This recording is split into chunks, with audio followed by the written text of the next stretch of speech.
Howdy, my name's Brian Foley.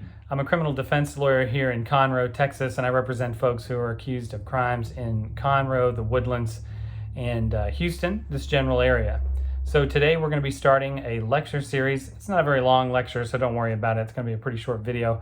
But it's a lecture series about the Texas rules of evidence. And the first rule, and what we'll be covering today, is Rule 101, the very first rule. You may be thinking, what happened to rules 1 through 100? Well, they're not really titled like that. They start at 101, there'll be 102, etc. We'll get to the 200s, 300s, 400s, 500s, 600s, 7s, 8s, 9s, and then I think there's a couple that are 1,000, so we'll get to those. But Rule 101, what's the point of that? Well, it says how the rules are going to be titled. First, you should cite them as the Texas Rules of Evidence, or TRE 101. And Rule 101 describes when the rules don't apply.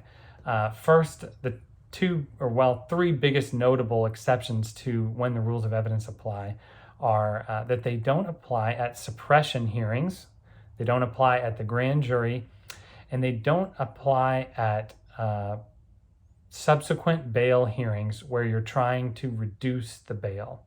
Okay, so if the state is ever trying to increase someone's bail, like somebody's out on bond, they're trying to revoke the bond, increase the bond, then you can demand a hearing and have the rules of evidence apply at the hearing.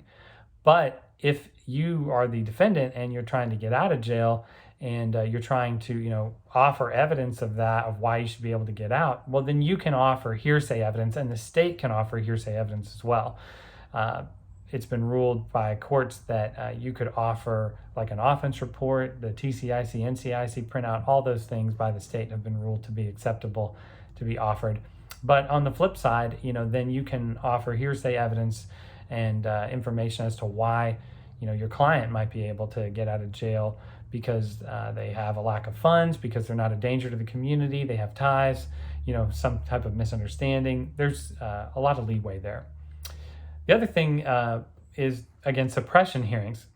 So at a suppression hearing, that's a hearing to determine whether or not certain pieces of evidence are going to come in. So it's kind of like a hearing to decide whether the rule in question applies to this evidence. Well, how is the judge going to make that determination unless they can see the evidence, right? So you're not going to have the rules of evidence like hearsay, etc., apply at a suppression hearing. The judge is considered to be able to look at all that and making the determination. And most of every rules of evidence decision is going to be based on an abuse of discretion standard. So the judge is going to have a lot of power, what comes in, what doesn't come in, and that decision-making process is not hindered by the rules of evidence. Now, every now and then, I've seen a judge say, sustained to a hearsay objection or something at one of these suppression hearings. It really doesn't make a whole lot of sense because, again, what are we going to have a hearing within the hearing about the suppression of the evidence, right? If we're having a suppression hearing and one side says objection hearsay, and then you start arguing about it, you're having another suppression hearing. Well, can't you just say objection hearsay again? And then we're just in this cycle where we never get out of these hearing within a hearing. So that's why the rules of evidence say you don't have to apply the rules when you're deciding how to apply them in the first place. And that's really the judge's prerogative. And then the last part there is grand jury. So at a grand jury, proceeding, that's all secret. It's only the prosecutor allowed in there. From time to time, a defendant can go in.